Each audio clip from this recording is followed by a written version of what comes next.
तो सुलह कर लो, क्योंकि मैं नाराज नहीं रह सकता।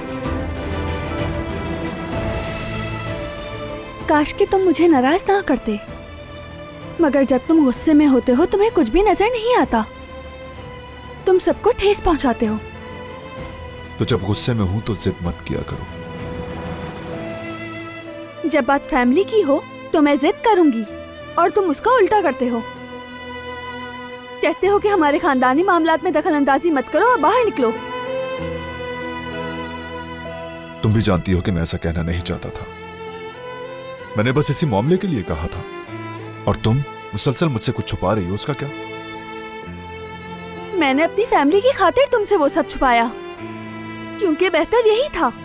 तुम एक फहरिस्त बना लो, ये लिख कर दे दो कौन से खानदानी मामलात में मुझे बात करने का हक है और किस में मना है, तो मैं वैसे ही करूंगी ताकि तुम्हें कभी गुस्सा ना आए।